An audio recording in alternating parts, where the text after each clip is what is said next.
201. In the early months of 1962, Marilyn Monroe was set to go before the cameras for her 30th film. 503. 504. She'd been absent from the screen for over a year, and the light comedy Something's Got to Give would offer something of a comeback. Come on! The water's so refreshing. Legendary filmmaker George Cukor was brought in to direct. 74. And cast opposite Marilyn would be two of the world's most gifted and glamorous stars. Dean Martin. Ellen! Get out of there! And Sid Charisse. Not like that! Go in and change! The film would also include a small army of Hollywood's most accomplished and respected character actors. Excuse me, are you being helped? You've been waiting on it. Right there. Oh, here you go. Let's walk. But only 8 weeks after production began, Marilyn Monroe was fired. 2 months later, the star was found dead of an apparent sleeping pill overdose. Something's Got to Give became one of the most talked about unfinished films in Hollywood history. For nearly 4 decades, 500 minutes of unedited footage sat in storage in the vaults at 20th Century Fox. The story of the film and of Marilyn's tragic final days was seemingly lost. Lost until now. Cut it.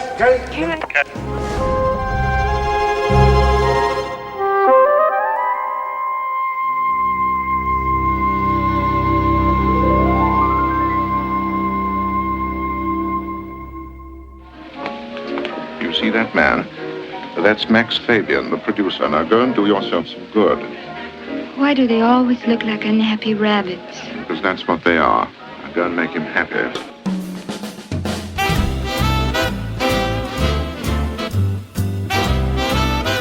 By January of 1962, Marilyn Monroe had been 20th Century Fox's most bankable star for over a decade. You can tell him for me, I think he's simply a doll. And I couldn't be crazy about these old Eastern customs. Her 20 pictures for the studio had grossed over $200 million at the box office, making Marilyn Fox's biggest commodity since Shirley Temple. But Monroe hadn't worked for her home studio in almost 2 years, and Fox was facing serious financial problems due to costly delays on the epic production of Cleopatra. The studio needed Marilyn back at work as soon as possible. To that end, they sent veteran producer David Brown to entice the star with a script for a light bedroom comedy entitled Something's Got to Give. Marilyn really didn't want to make Something's Got to Give. She was under a slave contract at that time to 20th Century Fox, having made films away from 20th Century Fox, and the studio was insisting that she live up to the contract, and this was given to her. Something's Got to Give was a modern remake of the 1940 screwball comedy My Favorite Wife, which had starred Cary Grant and Irene Dunne. Marilyn was to play a woman who returns home after 5 years stranded on a tropical island, only to find herself legally declared dead and her husband newly remarried. The film would be co-produced by 20th Century Fox and Marilyn Monroe Productions, a company set up in 1955 to give Marilyn more creative control over her projects. Is it true that you submitted a list of directors that you would work with? I would rather say that I have director approval, and that is true. This you think is important? Yes, it is. Very important to me. In September 1961, Marilyn submitted a list of directors that she would agree to work with. It included some of the industry's most accomplished names, among them George Cukor. But after a difficult experience with her during the filming of the 1960 comedy Let's Make Love, Cukor expressed misgivings about working with Marilyn again. Ray, I've never been so humiliated in my life. The least you could have done is tell me who you are. Well, you know, the story in Hollywood is always that you owe somebody a picture. You got out of one, but then you have to do another or something. And I think it worked out that Fox suggested Cukor, this picture, and he owed them a picture for something else. In January of 1962, Cukor reluctantly signed on to the film. Producer David Brown now had a major director and a star attached to the project. But he had no final script, despite the continued effort of Fox's staff writer Arnold Schulman. He was a great writer, but I was somewhat alarmed when I passed his office and saw that he had removed his desk and was writing in a yoga position. Bear in mind that the myth of Hollywood is far less than the reality. But the producers knew they faced problems much bigger and more difficult than script rewrites. Monroe's tardiness was now legendary in Hollywood. She had been blamed for creating costly delays on nearly every film in which she starred. To make matters worse, her 4-year marriage to playwright Arthur Miller had just ended in divorce, and the actress was finding consolation from a growing dependency on pills and alcohol. Concerned that Marilyn's emotional problems would only add to Fox's growing financial woes, studio chief Peter Levathes recruited the help of Marilyn's psychiatrist, Dr. Ralph Greenson. Levathes hoped that Greenson would control the star's erratic behavior. But what the doctor began controlling was Something's Got to Give. His first move was to push out David Brown in favor of his friend, producer Henry Weinstein. I got a call on a Sunday from the then heads of the studio. And they said, could I come and see him? And I went down there and they gave me the script of Something's Got to Give. And I was told not to say anything to anybody about it. I was told of my impending removal by my future partner and best friend, Richard Zanuck, who said I was in the elevator and this guy, Henry Weinstein, was carrying a script of Something's Got to Give. Watch your back. Well, I did, and there was an arrow in it. Director George Cukor was furious at David Brown's dismissal, and his resentment lingered as Henry Weinstein came on board. I did whatever Cukor didn't want to do, and I just did it. I thought he was, right from the beginning, difficult with the script and everything else. Two distinct centers of power began emerging on the set.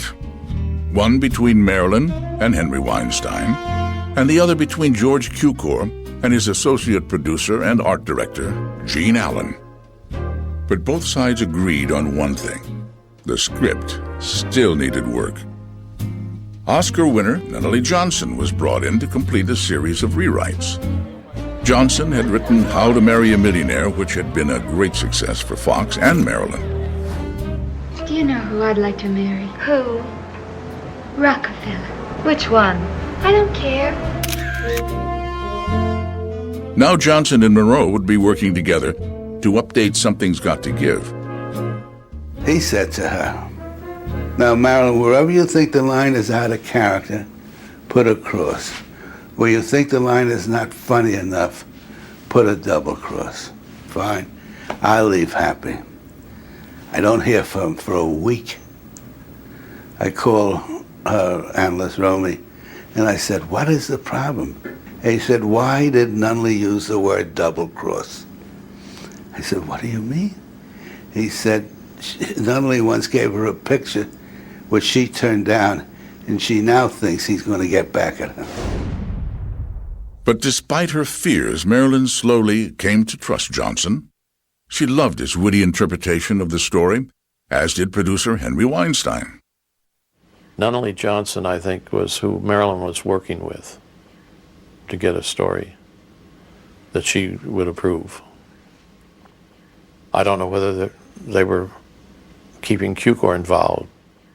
One of the mistakes I made was I didn't confer with Cukor, which I should have done. It may have saved me problems towards the end. I was reluctant to do so because Cukor was working with Gene Allen, and I just thought I would undercut over that. Cukor was furious to be left out of the meetings. He felt that Johnson's version strayed too far from the original charm of My Favorite Wife. Within 2 months, Nunnally Johnson was replaced with a writer named Walter Bernstein. Johnson had written a script, and I have no idea whether he then had, whatever reason he had left it, whether he had died or whether, I really didn't know. All I knew was that I got a call from George Cukor. By now, script rewrites alone had brought the production $300,000 over budget, a problem that only seemed to mirror the larger financial crisis confronting 20th Century Fox. Cleopatra was still running massively over budget, and Fox was panicking from the escalating costs. The company was going broke, and fast. First we got notes that we should water our own plants because the greensmen had been fired. Then we got notes that the cafeteria was going because there was nobody there. So I said, don't worry about it, I'm eating my plants.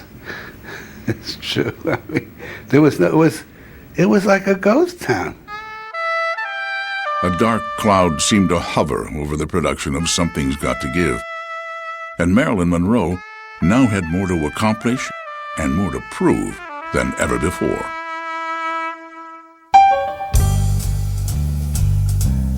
By late March 1962, there were only 3 short weeks left before the first day of principal photography. The race was on to meet the tight deadline.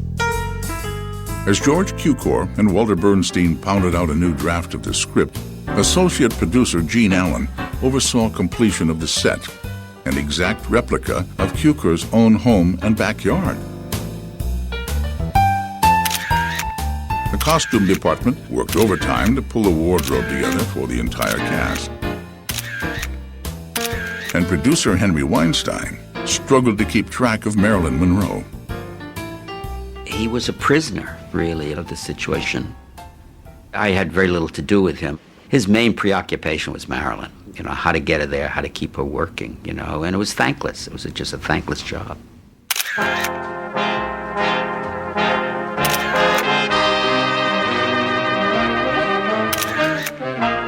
On April 10th, the punctual Marilyn arrived on the set for makeup and costume tests. But to her surprise, George Cukor did not show up to supervise and direct. And I think it was a big mistake for Cukor.